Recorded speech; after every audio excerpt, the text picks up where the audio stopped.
Welcome back, and here I am again talking about different mediums that we could use while we garden. Last week we talked about perlite, and this week I'd like to talk about vermiculite because it is another type of medium that when you do introduce it to your potting soil, or even just in terms of looking after your plant, is that it's an amazing medium to use. So my name is Alice and I'm the Red Soil Gardener. Let's get on with it.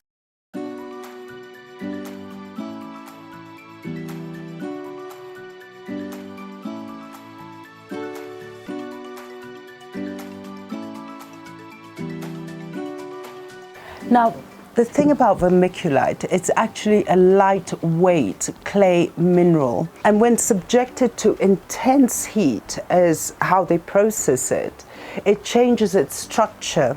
And what it does, it becomes more cylindrical. And with that cylindrical, it becomes a medium that actually acts as a sponge to water. Working with this medium, it's actually amazing because all it does, it can actually absorb 3 or 4 times the amount of weight it has with water. And you see, the thing is that when you do mix it in your potting soil, because of the water element, the absorption of water, the capability of vermiculite, is that with your plants, it's actually so fantastic for your roots because water, oxygen is what the plant needs, and you get this through introducing vermiculite into your potting soil. Now, as we said when we were talking about perlite, it is a sort of medium that you would introduce for succulents because it doesn't retain the water.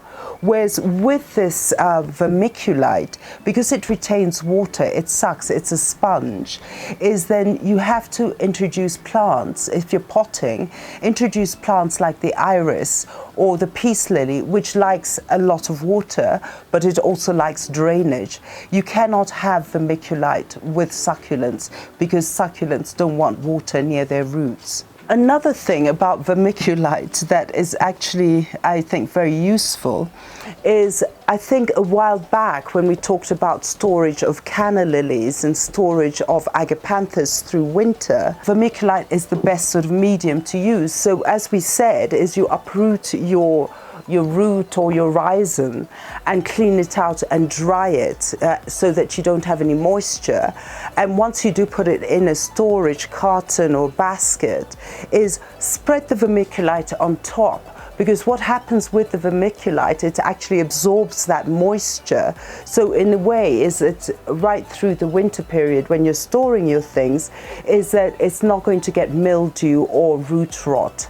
So because of the vermiculite sucking up the moisture. The other thing is that I was just, we were talking about the peace lily, that we actually did a water propagation, and we did the same thing. I showed you that you could actually use either perlite or vermiculite as a growing medium when you're getting into from water propagation and having it as a transit for before it gets into a soil medium where you're going to pot it. You could actually just put the plant in vermiculite and watch it grow, and once it's actually strong enough, then you can move it onto a pot. So that is a really good idea that I think one should follow.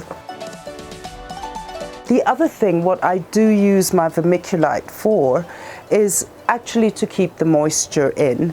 So here I have my little seedlings, and that's my marjoram, and these are my 2 different types of thyme that I'm trying to propagate, these ones. And so what I've just simply done is, in order to keep the moisture in, is I've given it about maybe 1 centimeter of vermiculite, because what vermiculite will do is that it will expand because it is wet, but it'll keep the moisture in and it'll keep it for a long time. So in that way, I don't have to water it every single day, but maybe once every 4 days when it dries out. So what I'm going to do is put this aside, and I just have these 2, which is my potting soil. I'm just going to press it down a bit. It's a bit moist.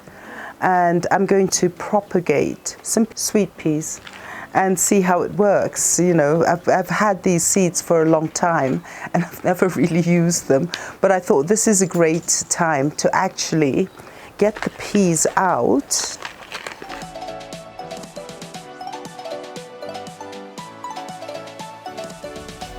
I'm just going to use 6, otherwise my little container is going to get overcrowded. So what I'm going to do is return these. I'm going to just take these here and put the peas in here, make 3 holes. And then actually what I'm going to do is try to germinate it in here, and I will cover it with vermiculite to keep it completely moist and let it have a really good germination. And then from there, as it grows, I will put it in this medium and get it to grow in the transit medium, and then from there I'll introduce it into my garden. We can follow it up on Instagram. So here's 1 pea gone in, another pea gone in, and I'm just going to cover it. So there's 1.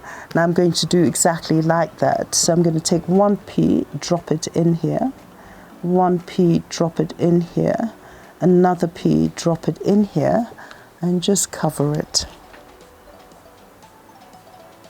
Then what I'm going to do is I'm going to take my vermiculite and just cover the top. In that way it will retain the moisture and I don't have to keep watering the plant, or let's say the seedling, every day. And we will follow those 2 of my sweet peas. We will follow it on Instagram. So basically, if you were to make your potting mix for your garden and you need to use vermiculite because maybe you were doing peace lily because it likes a lot of water and it doesn't like to be soggy, but the soil should be moist, I would actually think of adding maybe about 10 to 20 of the volume to your potting soil. In that way you get a really good mix in your potting plant, and that's what I would use. So fellow gardeners, thank you so much for following me. Thank you. Now we understand about vermiculite, and I will keep you informed with this on Instagram. So don't forget to like and to share, and also subscribe to our channel and that notification button. You'll always be informed. And we are on Instagram, and do follow us. Send us a DM and we always do answer. Share your comments. I want to learn. And so thank you so much for joining us on this episode, and have a lovely, lovely day until the next time. Thank you.